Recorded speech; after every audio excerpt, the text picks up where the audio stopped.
જિલ્લા કોંગ્રેસ સમિતિના પ્રમુખ રણજીત તડવીની આગેવાનીમાં મનરેગા યોજનાનું બદલીને ભાજપાના જીરામજી નામ સામે જિલ્લા કોંગ્રેસ વિરોધ કરી રાજપીપળાના ગાંધી ચોક ખાતે ધરણા પ્રદર્શન કર્યું હતું। આ પ્રસંગે જિલ્લા પ્રમુખ રણજીતસિંહ તડવીએ જણાવ્યું હતું કે વર્ષ 2005માં કોંગ્રેસના વખતમાં અમલી બનેલી મનરેગા યોજનાનું નામ બદલીને ભાજપ સરકારે વિકસિત ભારત રોજગાર અને આજીવિકા મિશનને ગેરંટી રૂપ વેબી જીરામજી યોજના રાખ્યું છે અને એ નામનો જિલ્લા કોંગ્રેસ સખત વિરોધ કરે છે।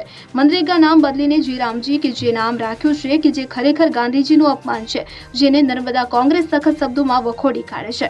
આ નામ બદલાવવાના વિરોધમાં એક દિવસીય પ્રતિક ઉપવાસ અને પ્રતિકાત્મક વિરોધ પ્રદર્શન કાર્યક્રમ રાજપીપળાના ગાંધી ચોક ખાતે રાખેલ હતો કે જેમાં જિલ્લા કોંગ્રેસ સમિતિના પ્રમુખ રણજીતસિંહ તડવી, પૂર્વ પ્રમુખ પ્રફુલ પટેલ, ઉપપ્રમુખ માલવ બારોટ સહિત તાલુકા પ્રમુખ, જિલ્લાના હોદ્દેદારો, તાલુકાના પ્રમુખ, દરેક ફ્રન્ટલ પ્રમુખ, કોંગ્રેસના કાર્યકરો, આગેવાનો હાજર રહ્યા હતા। આજે કોંગ્રેસ પાર્ટીનો કાર્યક્રમ નર્મદા જિલ્લા કોંગ્રેસ સમિતિ દરમિયાન જે મનરેગાનું નામ બદલીને જીરામજી કરવામાં આવ્યું છે, એના લીધે નર્મદા જિલ્લા કોંગ્રેસ સમિતિ તમામ હોદ્દેદારો સાથે ધરના પ્રોગ્રામ ગાંધી ચોક રાજપીપળા ખાતે અનશન પર બેઠા છે। શું માંગ છે તમારી? અમારી માંગ છે કે મનરેગા જે છે તે મનરેગા નામની જગ્યાએ જીરામજી એટલે જીરામજી નામ કરવામાં આવ્યું છે। જીરામજી મનરેગા ગાંધીજીનું અપમાન કરવામાં આવ્યું છે, પણ હવે આ બાજુ બીજેપી સરકારે જીરામજી કર્યું છે।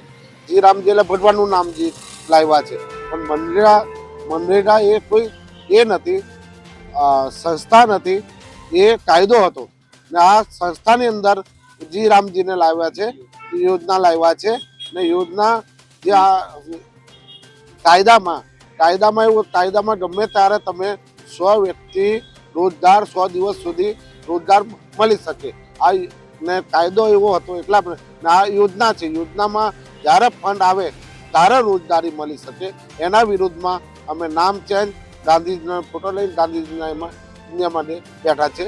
નર્મદા જિલ્લા કોંગ્રેસ પ્રમુખ રણજીત તડવી। 100 દિવસની રોજગારી આપી હતી, ભાજપ 125 દિવસની રોજગારી આપી।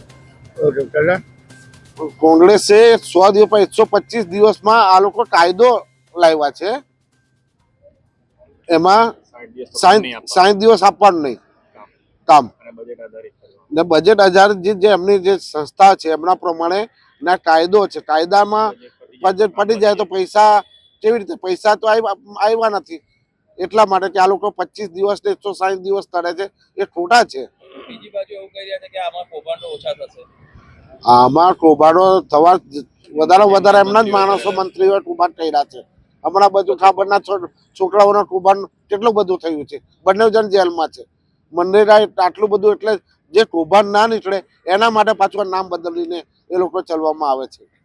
દીપક જગતાપ સાથે CN24 ન્યૂઝ રાજપીપળા। હવે જુઓ દેશ દુનિયાની તમામ ખબરો તમારી આંગળીના ટેરવે। ઉઠાવો મોબાઈલ અને ગૂગલ પ્લે સ્ટોર પરથી ડાઉનલોડ કરો અમારી CN24 ન્યૂઝ મોબાઈલ એપ।